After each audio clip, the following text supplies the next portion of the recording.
श्री राम दरबार मंडल देवताभ्यो नमो नमः। प्रार्थना पूर्वकं नमस्कारं समर्पयामि। पंचलोकपाल देवताभ्यो नमो नमः। प्रार्थना पूर्वकं नमस्कारं समर्पयामि। 10 दिक्पाल देवताभ्यो नमो नमः। प्रार्थना पूर्वकं नमस्कारं समर्पयामि।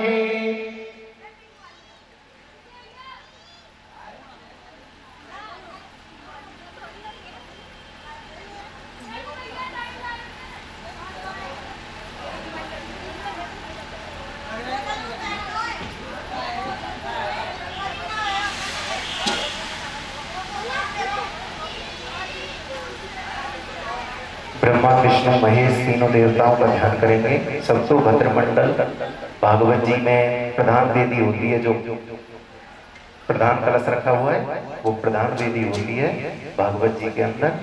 इसमें सभी भूले पिछले जो भी अपने 33 कोटि देवता हैं उनका इसमें स्थान दिया जाता है। ओम ब्रह्मज्ञानं प्रथमं कृष्णं श्री गायत्री सहितं देवं ब्रह्मणे नमः।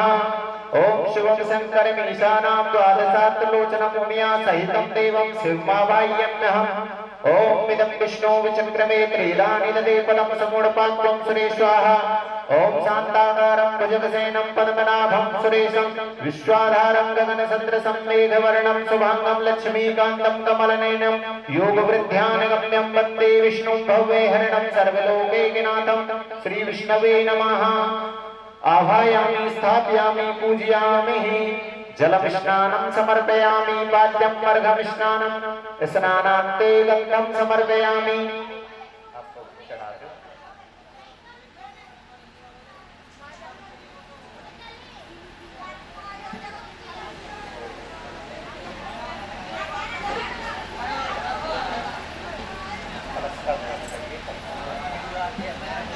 ओम कलशस्याके विष्णु कंठे रुद्र समाश्रिता मूले दशतो ब्रह्मा मध्ये मातृणा स्मृता कुक्षो तु सागरा सर्वे सप्तदीपा वसुंधरा ऋग्वेदो यजुर्वेदो सामवेदो अथर्वणा सर्वे कलशन्तो समाश्रिता अत्र गायत्री सावित्री शांति पुष्टिकरी तथा आयन्तु मम शान्तार्थदुच्छयकारका।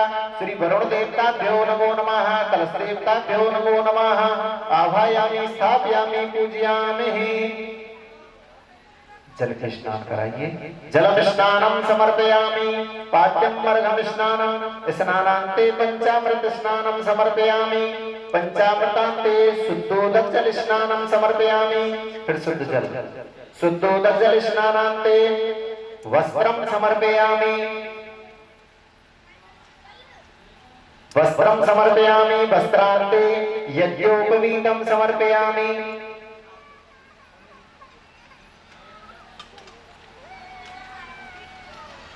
खोल के पहनाना है। यज्ञोपवीतं समर्पयामि। यज्ञोपस्मान्ते धूपं दीपं दर्शयामि। धूप दीप दिखाइए। धूपं दीपं दर्शयामि। हस्तो वृक्षामि। नैवेद्यं निवेदयामि। ओम नाभ्यासीदन्तरिक्षं शीर्ष्णोद्योः संवर्धता पृथिव्यां भूमिर्दशा श्रोता तथा लोकान् कल्पयन्ना मुक्षत्यर्थे ताम्बूलपुङ्गीफल सुदक्षिणां समर्पयामि नमः। द्रव्यदक्षिणायां समर्पयामि।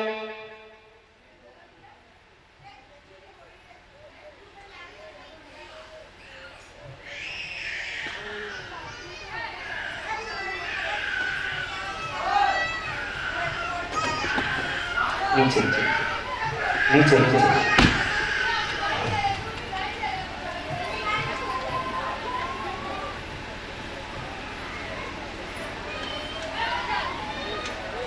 हाथ जोड़ के प्रार्थना करिए। ओम कायेन वाचा मनीषेन्द्रियर्वा बुद्ध्यात्मना वा प्रकृते स्वभावा करोमि यद्यत् सकलं परस्मै नारायणायेति समर्पयामि। नारायणायेति समर्पयामि। ओम मंत्रहीनं क्रियाहीनं भक्तिहीनं सुरेश्वरा यत्पूजितं मया देव परिपूर्णं तदस्तु मे। पापोऽहं पापकर्माहं पापात्मा पापसंभवा त्राहि मां पार्वतीनाथ सर्वपापहरो भव। से प्रार्थना करेंगे। ओम नमो नमस्ते स्फटिका प्रभाय सुश्वेतहाराय सुमंगलाय सुपासे हस्ताय च दशासिनाय जलाधिनाथाय नमो नमस्ते जलाधिनाथाय नमो नमस्ते। श्री रुद्र कलश देवताभ्यो नमो नमः।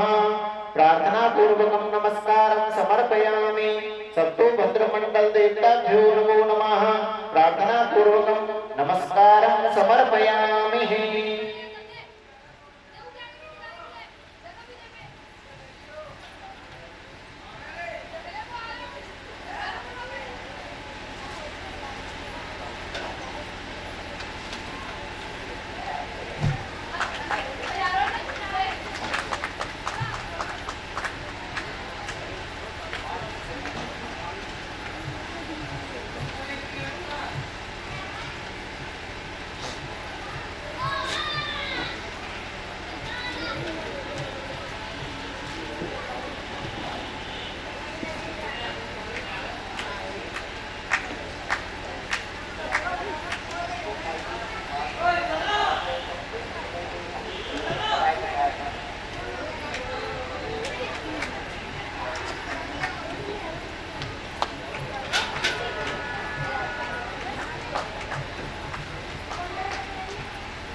यदन्नेनातिरोहति एतावानस्य महिमातो जायांस पुरुषः पादोस्य विश्वाभूतानि त्रिपादस्यामृतं दिवि त्रिपा उदेत पुरुषः पादोसेहा भवत्पुनः ततो व्यङ्ग्यविक्रात्मा सने अभि ततो विराट जायत विराजो अधिपुरुषः सहजातोच्चरता पंचामृतमितो पुरा तस्माद् जाता सर्वतः प्रसिद्धाज्ञम्मा पशुजात्रे वायव्या नारण्याग्रामश्च ये तस्माद् जाता ऋष्यसामानि जग्रे छन्दांसि जग्रे तस्मादस्माद् अजायत तस्मादस्य अजायन्त ये केचो भयादता गावो हि जग्रे तस्मात् सञ्जाता अजावय तं यज्ञं बृहसि पौषं पुरुषं जातमग्रता तेन देवा अजयन्त साध्या ऋषिश्च ये यत् पुरुषं व्यदधा कथिता विकल्पयन् मुखं किमासीत् किं बाहो किमिरोपादा उच्यते ब्राह्मणो मुखमासीत् बाहो राजन्या कृता उरोतदस्य यदस्य पृथिव्यां वं शूद्रो अजायत। साफ करिए ऐसे कपड़े से और वस्त्र पहनाइए, विराजमान करिए। वो ड्रेस ले लेना ऊपर से, है ना, इन बड़े वाले।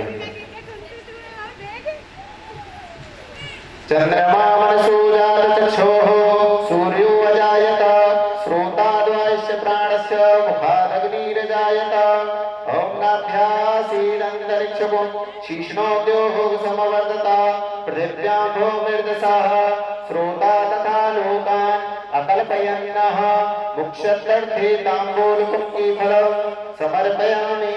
यत् पुरुषेण हविषा देवा यज्ञमन्वतम् वसन्तो सासीदाज्यं ग्रीष्म इदं शरद्दिवे सप्तास्या परसेस्त्र सप्तसमिधः कृता देवा यज्ञं तनवानामवन्दनं पुरुषं पशु यज्ञेन यज्ञमयजन्त देवास्तानि धर्माणि प्रथमान्यासन्नः तेह नाकं महिमानः सचत्र यत्र पूर्वे साध्याः सन्ति देवाः कस्तूरी तिलकं ललाटपटले वक्षस्थले कौस्तुभं नासाग्रे वरमौक्तिकं करतले वेणुं करे कङ्कणं सर्वाङ्गे हरिचन्दनं सुललितं कण्ठे च मुक्तावली गोपस्त्री परवेष्टतो विजयते गोपालचूडामणि। श्री लड्डू गोपालाय नमो नमः।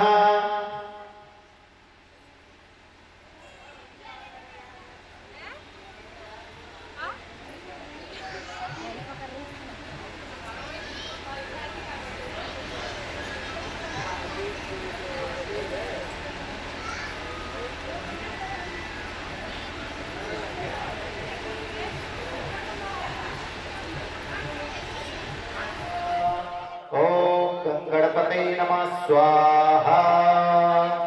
ओम गंगणपते नमः स्वाहा।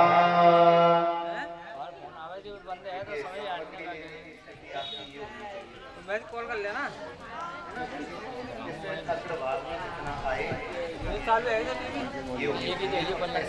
बच्चे जैसा होता है।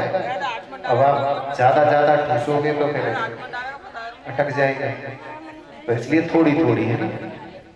ओम गौरी पदमा सची मेधा सावित्री विद्याहा। ओम कलशाय नमः स्वाहा। ओम त्र्यंबकं यजामहे सुगंधिं पुष्टिवर्धनम् उर्वारुकमिव बन्धनान् मृत्योर्मुक्षीयमामृतात् नमः स्वाहा। ओम त्र्यंबकं यजामहे सुगंधिं पुष्टिवर्धनम् उर्वारुकमिव बन्धनान् मृत्योर्मुक्षीयमामृतात् नमः स्वाहा। ओम नमो भगवते वासुदेवाय नमः स्वाहा। ओम नमो भगवते वासुदेवाय नमः स्वाहा। ओम नमो भगवते नमः स्वाहा। ओम महाविष्णवे नमः स्वाहा। ओम महालक्ष्मी नमः स्वाहा। ओम ब्रह्मणे नमः स्वाहा। ओम प्रजापतये नमः स्वाहा। ओम शिवाय नमः स्वाहा। ओम अनंतः। ओम वरुणाय नमः स्वाहा। ओम अंशुमते नमः स्वाहा। ओम भगाय नमः स्वाहा। पूषणे नमः स्वाहा। ओम पर्जन्याय नमः स्वाहा। ओम दक्षयज्ञाय नमः स्वाहा। ओम वीरवसवे नमः स्वाहा। ओम महासुताय राधे राधे गोविंद राधे गोविंद राधे गोपाल राधे गोविंद राधे प्यारी गोपाल राधे गोविंद राधे प्यारे गोपाल राधे राधे राधे गोविंद गोविंद राधे राधे राधे गोविंद गोविंद राधे राधे राधे गोविंद गोविंद राधे राधे राधे गोविंद गोविंद राधे गोविंद राधे गोपाल राधे गोविंद राधे गोपाल राधे गोविंद राधे प्यारी गोपाल राधे गोविंद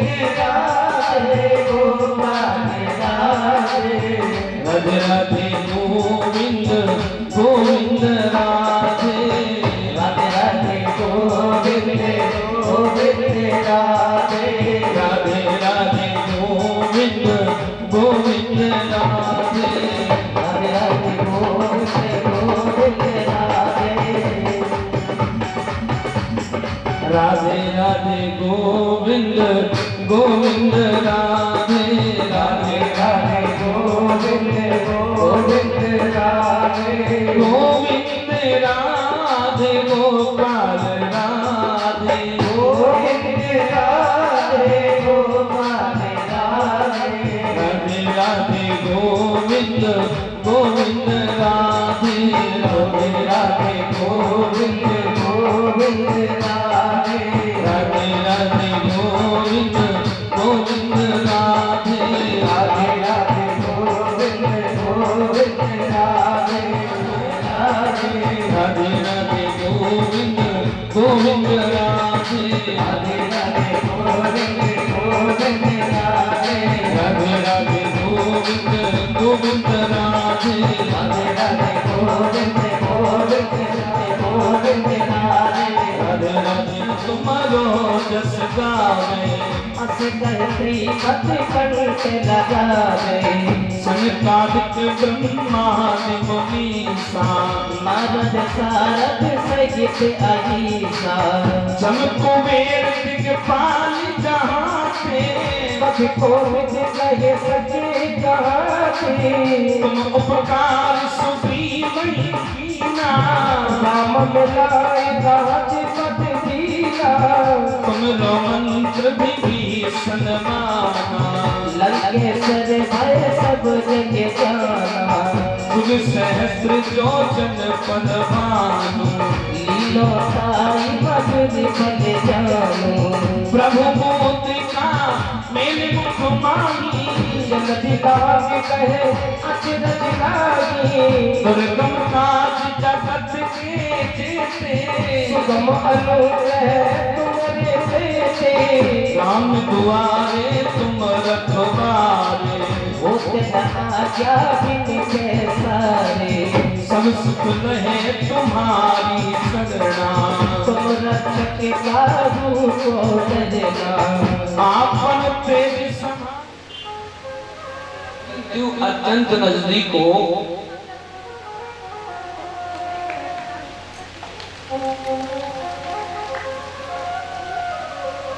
उसे क्या करना चाहिए?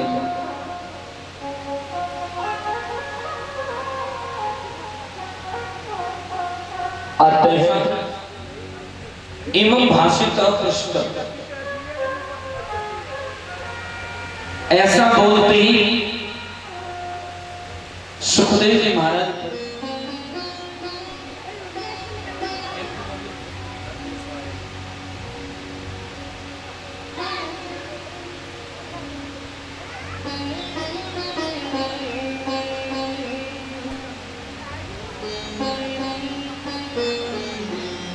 जो आसन पर विजय प्राप्त कर लेते हैं, जिन्हें स्वयं के आसन की आसक्ति हो जाए और किसी आसन की आसक्ति न हो। परीक्षित आसन से बैठने वाला व्यक्ति भजन भी कर सकता है, और जो व्यक्ति आसन पर विजय प्राप्त नहीं कर सकता वो भजन भी नहीं कर सकता। प्रेम से बोलो। ये जो बैरिकेड्स लगाए ना, इसके पीछे बैठा करो। केवल यजमान परिवार ही बैरिकेड से आगे बैठे, इन लोगों की बाउंड्री से आगे। जितासन और आसन भी बचपन से अभ्यास में ढाला जाता है। वृद्धावस्था में कभी आसन लगाया नहीं जा सकता। अब कोशिश करो आसन से बैठने की, अब कोशिश नहीं हो सकती। क्यों? क्योंकि अब तो बुढ़ापा है, अब नहीं हो सकता। इंसान सोचता भी बुढ़ापे में है, सोचता आखिर में वृद्धावस्था में ही सोचता है। ठाकुर मैं भी आसन लगा करके बैठता, पर अब क्या करूं, अब तो जिंदगी ही खत्म हो गई। जीवन खत्म हो जाता है तब जाकर के जीने का ढंग आता है इंसान को। तब तक तो बुराइयों में, चुगलियों में, इधर उधर के राग लपेटों में घूमता रहता है, फुर्सत ही नहीं। जीवन जब अंतिम समय में आता है तब इंसान को जीने का ढंग आता है। जीवन खत्म हुआ तो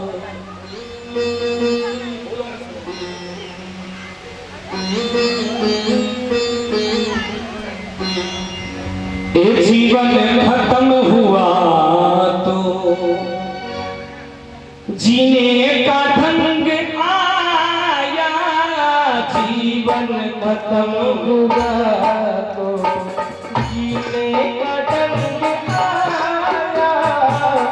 जीवन खत्म हुआ तो जीवन खत्म हुआ तो जीने का ढंग आया। जीवन खत्म हुआ तो जीना फिर हाथ मलता। गाड़ी निकल गई, पता ही नहीं लगा। जब चला घर से, जब गाड़ी निकल गई, गाड़ी इंतजार थोड़ी ही करती है भैया। ये उम्र तेरा इंतजार नहीं करती गाड़ी।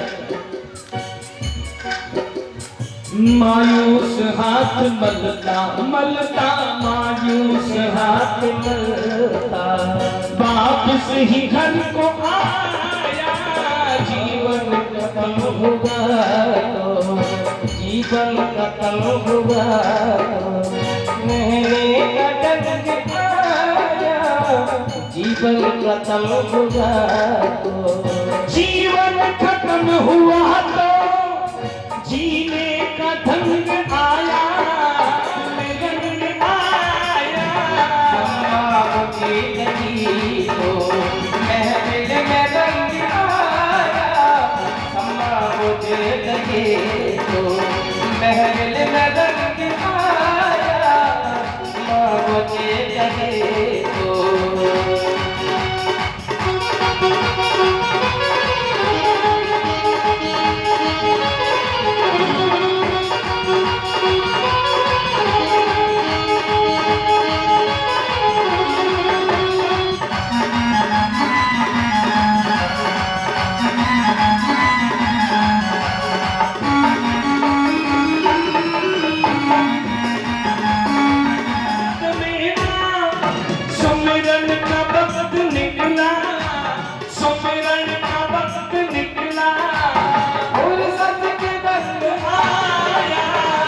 हर एक, तब बूढ़े तक के हर एक पुरजे चल आया।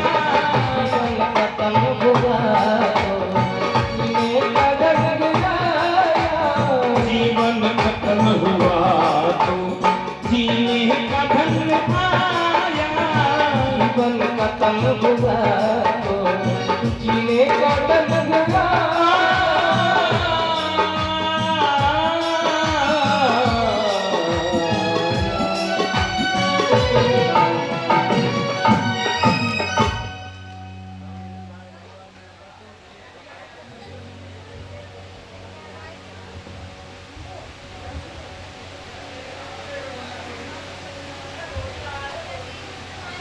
जीवन पूरा जिंदगी निकल जाती है, तब तक जीने का ढंग आ नहीं पाता।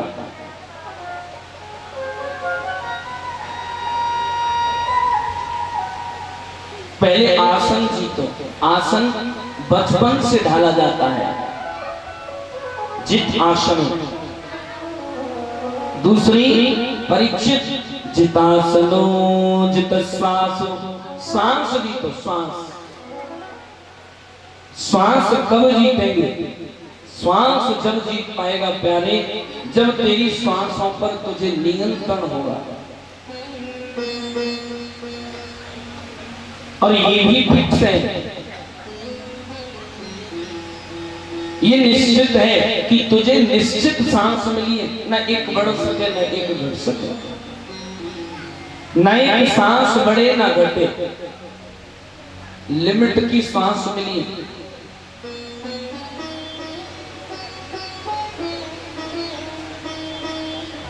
श्वास श्वास पे लिख रहा तू वृथा श्वास मत खो। ना जाने आश्वास को फिर आवन हो ये न हो। भैया रे फिक्स श्वास मिली है, लिमिट की श्वास मिली है। प्रत्येक श्वास के बाद निश्चित नहीं है कि तुझे अगली श्वास मिले या ना मिले। निश्चित है श्वास। अच्छा, हमारे जो कार्य हैं उन कार्यों में भी श्वासों का वितरण कर दिया है। जितने भी कार्य हम करते हैं हमारे दैनिक जीवन में, बैठक में बाहर, बैठते समय हमारी श्वास औसत 1 मिनट में औसत 12 श्वास चलती है। बैठक में 12, चलत में 18 और चलते हैं साधारण चाल। जब साधारण चाल जो चलते हैं, हमारी जो सिंपल चाल है, उसमें हम 18 श्वास। बैठक में 12, चलत में 18, सोमत में 20 और सोते समय 20 श्वास। विषय वासना में भैया तेरी चले 120। और विषय भोगों में कोई गिनती नहीं है, कितनी बढ़ जाए कोई पता ही नहीं है। 100 से ऊपर पहुंच जाएंगे।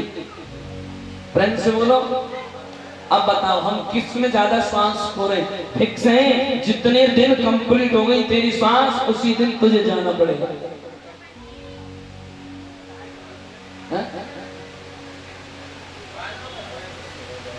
निश्चित श्वास है, एक श्वास ना घट सके ना बढ़े, ना तिल घटे ना राई बढ़े। जितना श्वास हो, परीक्षित श्वास जीतो। जित श्वास हो, जित संग जीतना चाहिए। संगति ऐसे मनुष्य की करनी चाहिए जिससे हमारे जीवन का उद्धार हो। क्यों? क्योंकि संगति ही इस संसार में, यदि पारस पत्थर का संपर्क लोहा करे तो सोना बन जाए, और लोहा जब जंग युक्त लोहे के साथ संपर्क करे तो लोहे में जंग लग जाती है। ये संगति का असर है।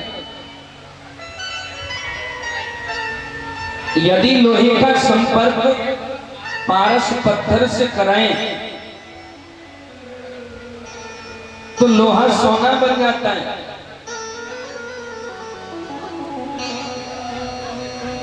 और यदि उसी लोहे को जंगयुक्त लोहे के साथ में रख दें तो उस लोहे में जंग लग जाती है। ये सत्संगति का परिचय है। ऐसा क्या होगा महाराज?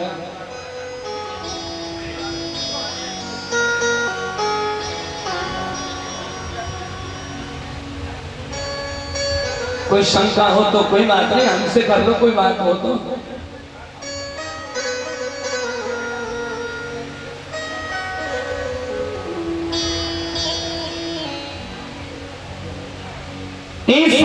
सुधराही सत संकट पाई, पारस परस कुदात सुहाई।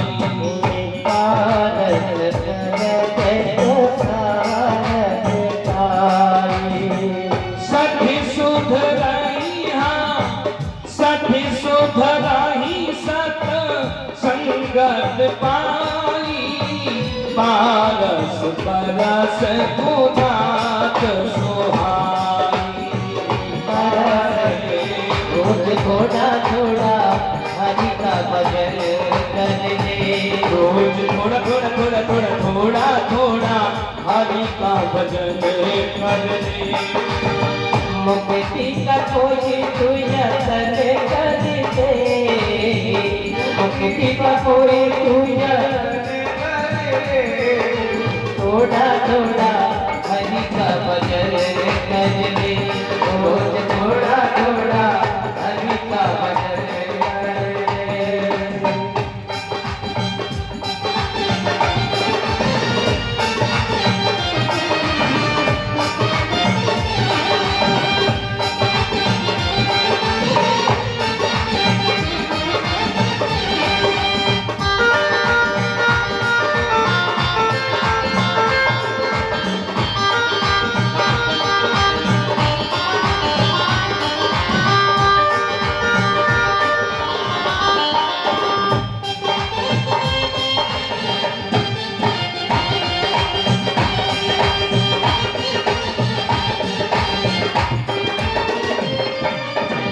भक्ति करेगा तो बड़ा ही सुख पाएगा, भक्ति करेगा तो बड़ा ही सुख पाएगा, भक्ति से आत्मा का मेल छूट जाएगा, भक्ति से आत्मा का मेल छूट जाएगा, आत्मा के साथ साथ मन कर ले, आत्मा के साथ साथ मन कर ले, रोज थोड़ा थोड़ा कोई तो जतन कर ले, मुक्ति का कोई पूजा कर ले, रोज थोड़ा थोड़ा कर ले, रोज थोड़ा थोड़ा हरि का भजन कर ले,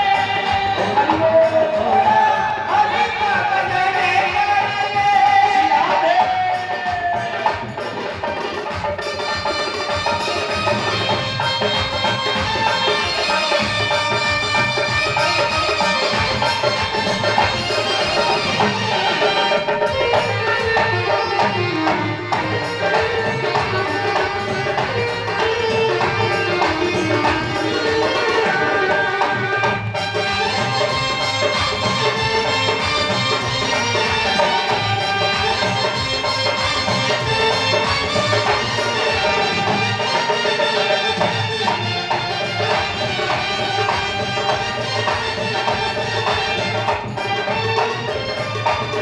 संगत करे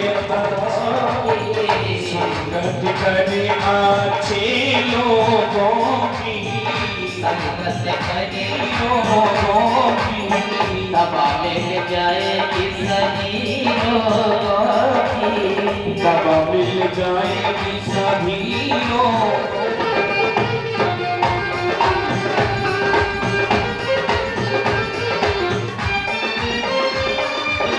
मुक्ति का कोई तो जतन कर ले, मुक्ति का कोई तो जतन कर ले, रोज थोड़ा थोड़ा थोड़ा थोड़ा हरि का भजन कर ले, रोज थोड़ा थोड़ा हरि का भजन कर ले, रोज थोड़ा थोड़ा हरि का भजन कर ले, रोज थोड़ा थोड़ा हरि का भजन कर ले। समझा? इस दीर्घांतर वाक्यांश के अंदर सुखदेव जी का एक ही उद्देश्य, परीक्षित स्थिति चाहे जो भी हो, स्थिति चाहे प्रतिकूल हो चाहे अनुकूल हो, पर ठाकुर जी का नाम कभी ना बोले। तुम छह भैया और आ जा और छह बहू साथ तो बहू ने बुला ले, खबर खा लिया जा कहाँ बैठे ऐसे ना बाबा। सबसे पहले सुखदेव जी ने परीक्षित को 24 लीला अवतारों को सुनाया। भगवान के 24 अवतार भागवत के पात्र हैं।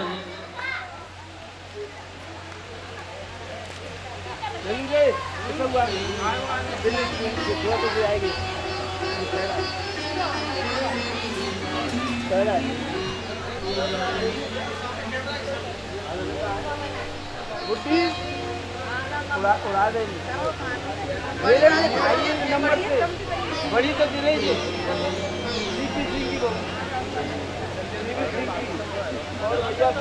करके पृथ्वी का उद्धार किया, 24 अवतारों को सुनाया। हिरण्याक्ष को मारा, दूसरा अवतार भगवान कर्दम जी के पुत्र कपिल देव होकर के आए। इसके बाद भगवान 1000 वर्ष कलयुग की उम्र है, निकल कितना गया 5256 वर्ष। तो कितनी उम्र और शेष रह गई? 32,000 में से 5,000 गए तो 27,000, फिर 200 गए तो 26,800, और फिर 800 में से भी 56 गए तो 44। कितने बच गए? 26,744 वर्ष अभी कलयुग की उम्र बाकी है। प्रेम से बोलो। और जन्म कब होगा कल की भगवान का? जन्म जब होगा जब 823 वर्ष बाकी रह जाएंगे, तब। कब होगा? 823 वर्ष बाकी रह जाएंगे तब। और कहां होगा? गंगा किनारे, गंगा किनारे मुजफ्फरनगर के आसपास कल की भगवान का अवतार होगा। अरे राम राम राम, तब तक तो हम जाने रहेंगे, मन में विचार कर रहे हैं। प्रेम से बोलो। हम जाने कौन से रूप में आएंगे पता ही नहीं होगा, किसने देखा। लेकिन पुराणों का लिखा कभी गलत नहीं होता। अच्छा देखिए, यहाँ गंगा शब्द आते ही मुझे ध्यान आ गया। हमने परसों कहा था कि हम बताएंगे कि कलश यात्रा क्यों निकाली जाती है। गंगा शब्द आया है ना गंगा किनारे, तब ध्यान आया। अच्छा, इतने दिनों से हम लोग कथा सुन रहे हैं, कभी इस पर प्रकाश डाला है कि कलश यात्रा क्यों निकालते हैं? अब तक कितने बुद्धिजीवी श्रोतागण ये जानते हैं कि कलश यात्रा क्यों निकाली जाती है? हाथ खड़ा करके बताओ। मैं पूछूंगा तो किसी से भी नहीं कि आप जानते हो तो बता दो, ये नहीं कहूंगा। मैं तो बस वैसे पूछ रहा हूं अपनी शांति के लिए। हम लोग चाहे कोई भी अनुष्ठान करें, कोई भी धार्मिक कार्य करें, पर कलश यात्रा जरूर निकालते हैं। बोलो क्यों?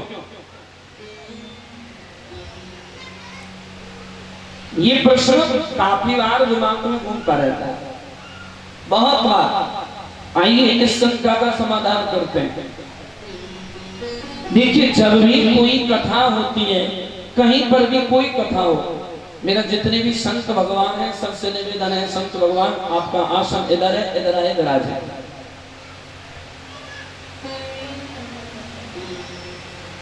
फायदा रहेगा बाबा, मंच पे आओगे तो देख लो। एक बाबा थे मंच पे तो है गई राधे राधे, और तुम मंच पे, ये तो भाई शकल की बलहारी, उपस्थिति की बलहारी है। प्रेम से बोलो। उपस्थित रहोगे तो बलहार होगा।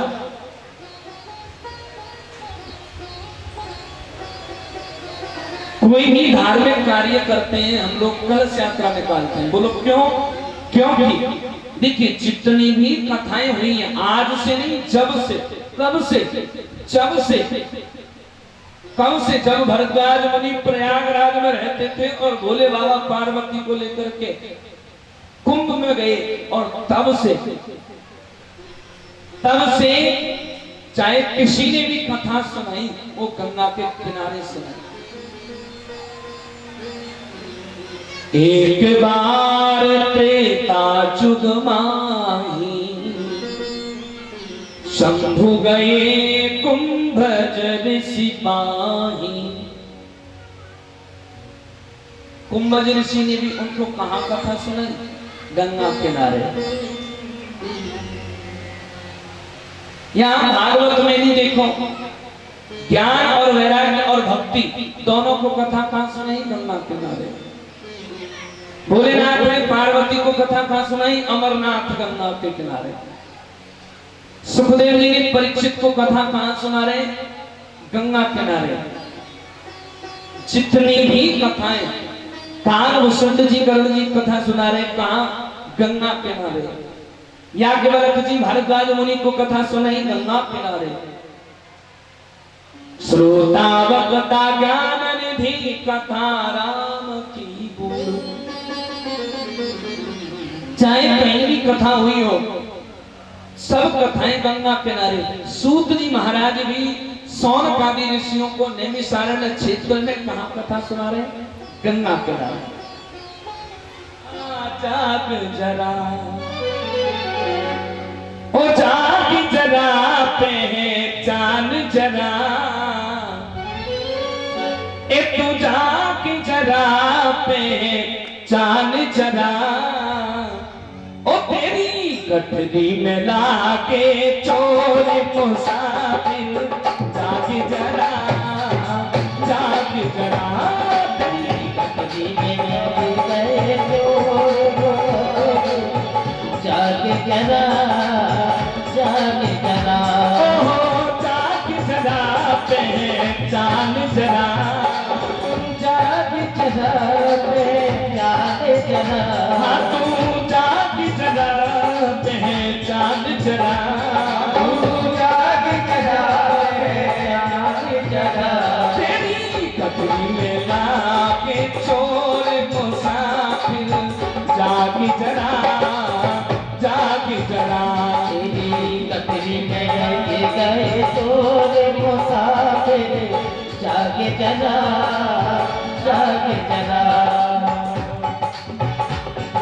हरि बोल।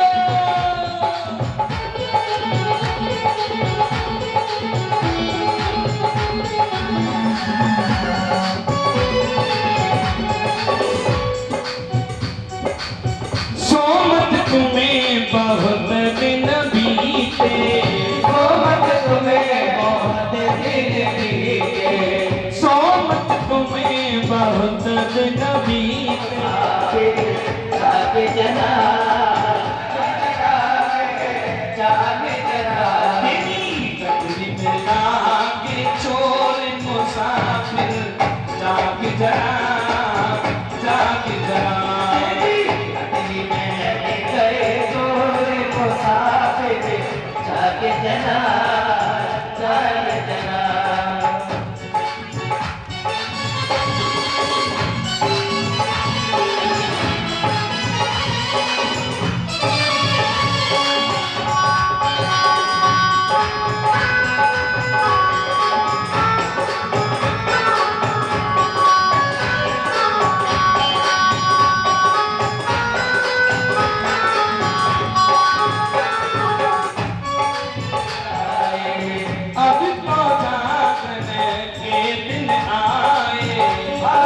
फल भाई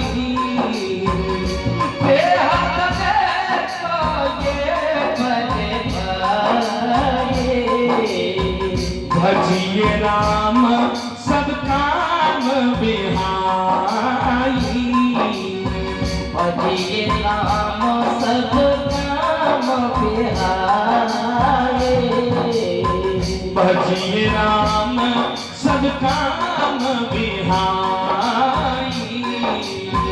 भजिए राम सब काम बिहाए क्यों देह धरे को ये फल भाई प्यारे ये शरीर तुझे मिला है तो इसका ये फल है इसका ये परिणाम है तुझे पता है कितनी कठिनाई से ये फल ये शरीर मिला है बड़ी कठिनाइयों से तुझे ये शरीर मिला है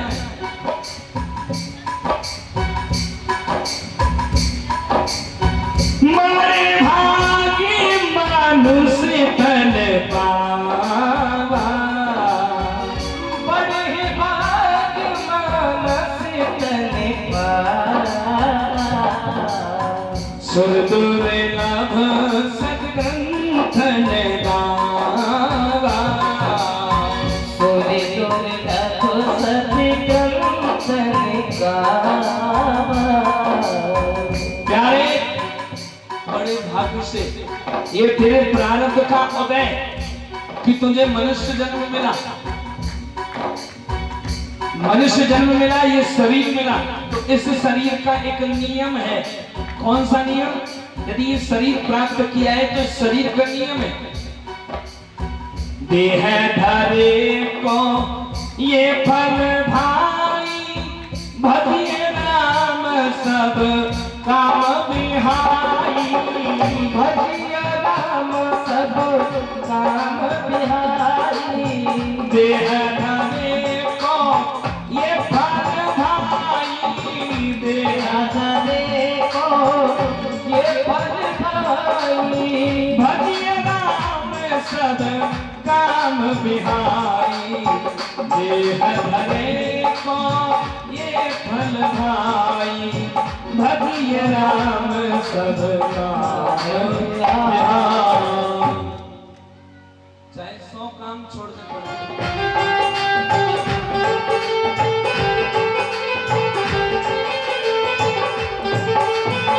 कोई तो लेकर जावे इनको कोई कट्टी काटे सा कोई तो लेकर जाए इनको कोई करते लेकर सा कोई तो लेकर जाए इनको कोई कट्टी काटे सा कोई तो लेकर जाए इनको कोई तो करते का कोई इनको डंडे मारे कोई ताने मारे सा कोई तो इनको डंडे मारे कोई जाने मारे सा कोई तो इनको हो गए हिंसक भोला क्या करे डंडे खा खा करके ये भी हो गए हिंसक घोड़ा लाते मारे घोड़ा पे लात मारे घोड़ा पे ये भी हो गए हिंसक घोड़ा लाते मारे घोड़ा पे तू देख रहा है ये कबूतर देख रहा है मैं इसे नहीं मारूंगा हर मन में विचार किया ये मर रहा है इसको किसी न किसी ने जिंदगी दी है मुझे जीवन दिया है भगवान ने तो इसे भी जीवन दिया है भगवान ने जब मुझे जीवन दिया है तो मुझे मारने का क्या हक है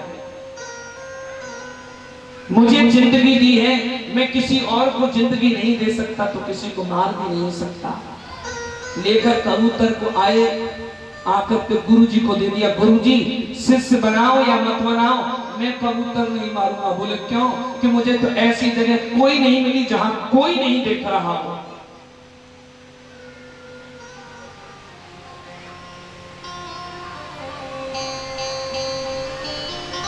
गुरुजी ने कहा बैठ जाओ भैया गुरुजी ने कहा भैया शिष्य तो मैं बनाऊंगा लेकिन पहले एक बात सुनो ये जो कह रहा है इसकी बात तुम्हें कितनी सार्थकता है जब यदि कोई बुरा कर्म करता है उसे चार को देखते ही देखते हैं चार उसे जरूर देखते हैं, एक नहीं चार चार। वो कौन है? सबसे पहले तो वो देखती है जिस पर वैत करके तू बुरा कर्म कर रहा है। प्रेम से बोलो। ये धरती मां देखती है कि तू बुरा कार्य कर रहा है। और दूसरा वो देखता है जिसके साथ तू बुरा कर रहा है। दूसरा वो देखता है जिसके साथ तू बुरा कर रहा है। और तीसरा तू स्वयं देखता है प्यारे, क्योंकि तू ही बुरा करने वाला है। तीसरा तू स्वयं देखता है। और चौथा वो देखता है। नमोस्तुनंताय सहस्त्रमूर्ते सहस्त्रपादक्ष क्रोर भावे सहस्त्र नामने पुरखाय शाश्वते सहस्त्र कोटि युगधारणे नमः। जिसकी हजारों आंखें, जिससे कोई बच नहीं सकता, वो देखता है। इसलिए इंसान जब भी कोई अधर्म करता है, पीठ करता है। क्यों? क्योंकि अधर्म पीठ से पैदा हुआ। कभी भी ये मत सोचो भैया कि हम बुरा कर रहे हैं, हमें कोई नहीं देख रहा। हृदय से काम पैदा हुआ, भ्रू से क्रोध पैदा हुआ। ये भ्रू है। जब भी इंसान को क्रोध आता है ना, तो भ्रकुटी टेढ़ी करता है। भ्रकुटी को भ्रू बोलते हैं। अधरों से लोभ पैदा हुआ, और जब भी लोभ पैदा होता है, इंसान अधरों पर जीभ घुमाता है। इस प्रकार ब्रह्मा जी ने सृष्टि को आगे बढ़ाया। मन में क्षोभ पैदा हुआ। सभी की विनती से ब्रह्मा जी ने अपने दाएं अंग से मनु महाराज और बाएं अंग से शत्रुपा को पैदा किया। एक जोड़े की उत्पत्ति की और इनसे सृष्टि आगे बढ़ी। मनु शत्रुपा के दो पुत्र प्रियव्रत और उत्तानपाद, और 3 पुत्रियां आहुति, देवहूति और प्रसूति। 3 पुत्रियां और 2 पुत्र हुए। इनका वंश आगे बढ़ा। सुखदेव जी कहते हैं, परीक्षित सबसे पहले पुत्रियों के वंश का वर्णन आप सुनो। सबसे बड़ी बेटी देवहूति। देवहूति के सुयोग वर के लिए मनु शत्रुपा देवहूति को लेकर के एतत् आदिराजस्य मनोश्चरितमद्भुतम् वर्णितं वर्णीयस्य तदपत्योदयं शृणु।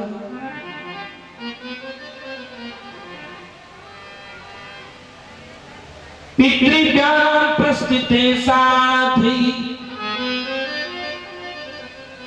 पतिं इंगित कोविदा नित्यं परिचरत प्रीत्या भवानी भवं प्रभु।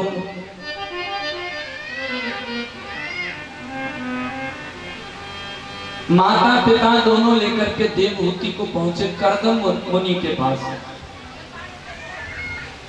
कर्दम ऋषि ने तीनों के लिए बहुत सुंदर 3 आसन डाल दिए।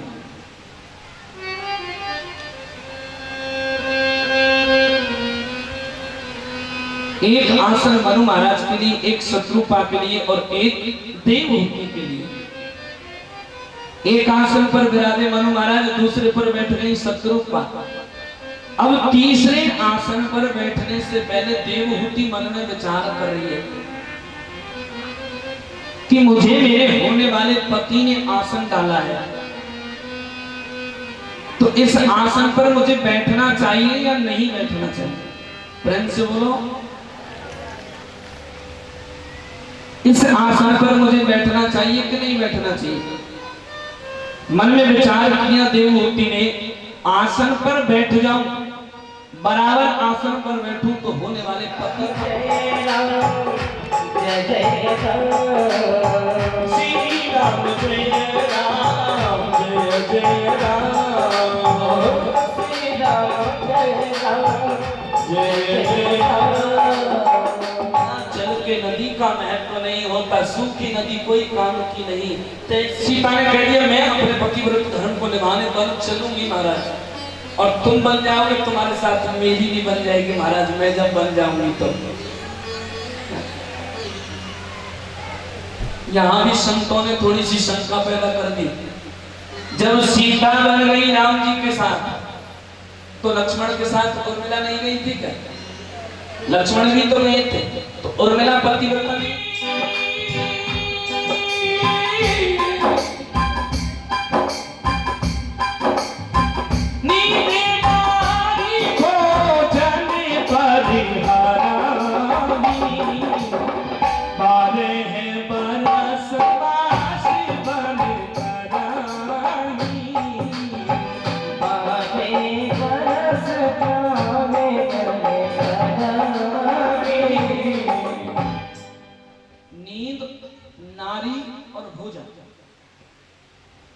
नींद नारी और भोजन परिहराई, इनको त्याग करो।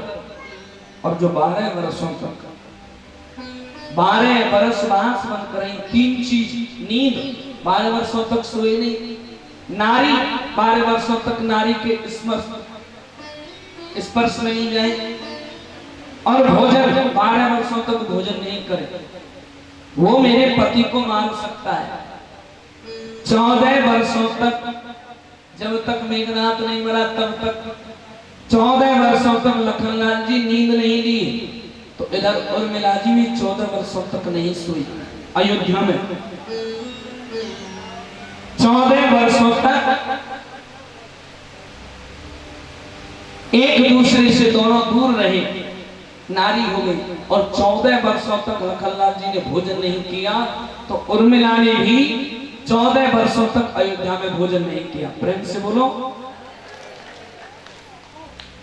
अयोध्या में 2 पार्टियां बन गई थी इस बात के ऊपर कि क्या महाराज ये सही बात है। एक पार्टी जय बोल रही थी रामचंद्र भगवान की, और दूसरी लखनलाल भगवान की। बोले क्यों, ऐसा क्यों कर रहे हो, भाई भाई को क्यों बांट रहे हो? बोले लखनलाल नहीं होते तो कुछ नहीं होता, ये सब लखनलाल जी की बदौलत हुआ है, मेघनाथ को कोई नहीं मार सकता था। राम जी ने पूछा लखनलाल ये तुम दुनिया कह रही है, जनता जनार्दन कह रही है, सही बात है गलत है?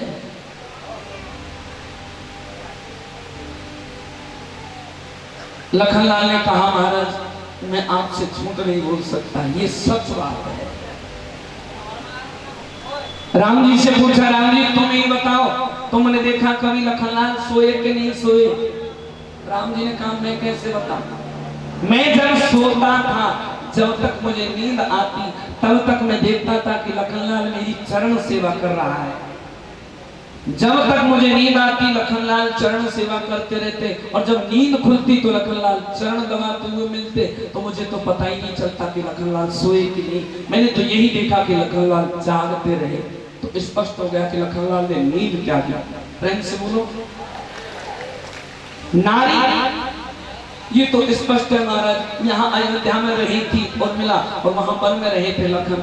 भोजन राम जी ने कहा इसमें जरूर गड़बड़ दिखती है। प्रेम से बोलो। भोजन में जरूर गड़बड़ दिखती है। क्यों? लखनलाल सच बताओ, मैंने तो पूरे 14 वर्ष तक तुमको भोजन दिया, फिर क्या तुमने 14 वर्ष तक भोजन फेंक दिया? मैंने तो किसी भी दिन तुमको भूखा नहीं रखा। लखनलाल हाथ जोड़ करके बोले महाराज मैंने भोजन फेंका नहीं। प्रेम से बोलो। देवहूति मेरे देश की माताओं में वो सामर्थ्य, वो शक्ति, इसीलिए मेरे देश को भारत माता कहा जाता है। क्यों? क्योंकि मेरे देश की माताओं में फैसला लेने की शक्ति होती है, डिसीजन करने का सामर्थ्य होता है।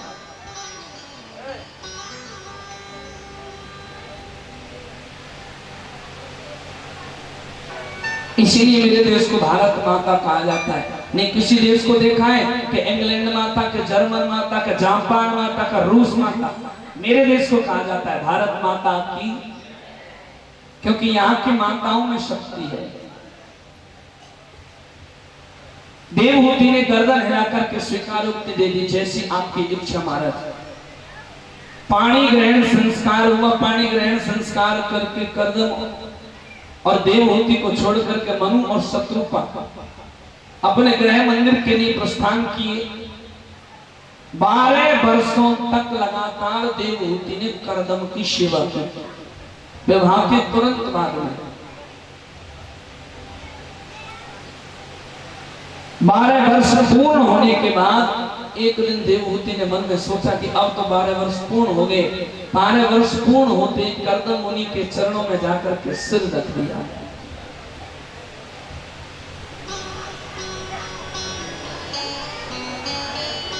चरण भारी होने लगे। कर्दम ने देखा कि कोई चरणों में सिर रख करके बैठा है। नेत्र खोल करके देखने लगा। देखते देखते नेत्रों में लाल हो गए, रक्त आ गया। कर्दम देखने में अक्षम हो रहे हैं, देख नहीं पा रहे। कर्दम ने पूछा कौन हो?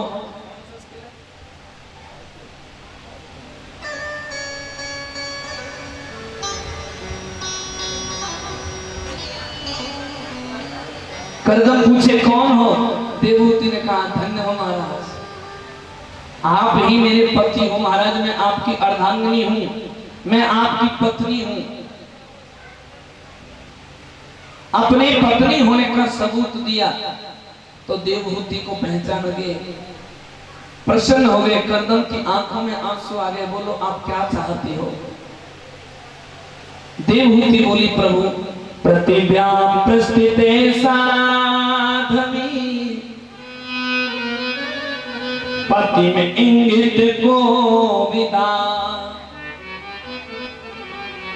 पितृभ्याम प्रस्थिते, पिता और माता। पितृ बोलते हैं माता और पिता को। माता पितरो इति पितृ, समान स्वीग्रह करेंगे तो पितरी जल्दी कर लो। मन में सोच रहे ऐसा नहीं हो कि 5 तारीख को बरसात आ जाए, दनादन खेतर में लगा। फ्रेंड से बोलो और आज शाम को ही आगे फिर क्या करोगे? और वैसे भी हमारे तो ये लिखा हुआ है या खलौआ में जब भी आते हैं सब यही कहते हैं व्यास जी जब भी आते हो तुम बरसात लेकर के आते हो। फ्रेंड से बोलो। कल भी कह रहे थे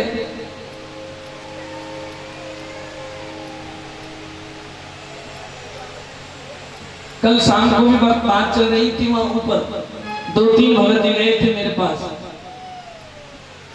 बाबा वगैरह पीछे बैठे, बाबा खंबे से पीठ लगा करके। कल कह रहे थे व्यास जी तुम जब भी आते हो ना यहाँ खलौआ में बरसात लेके आते हो, ऐसे ऐसे मार आते हो कि कीच भी कर देते हो। प्रेम से बोलो। अब मेरे थोड़े ही हाथ में रवि जो चाहे वही तो होना है आदमी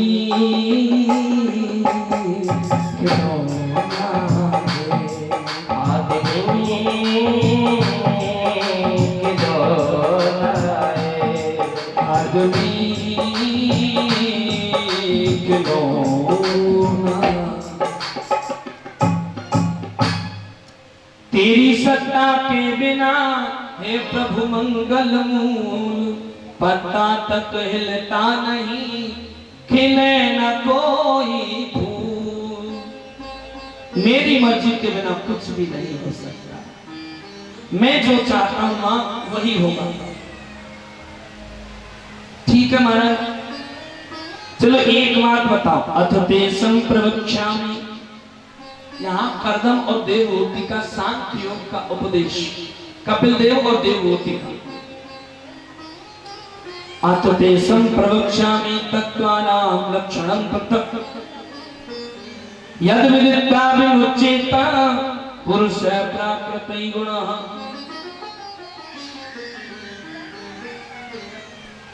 महाराज मुझे एक बात आप संक्षिप्त में समझा, बहुत संक्षिप्त में समझाना।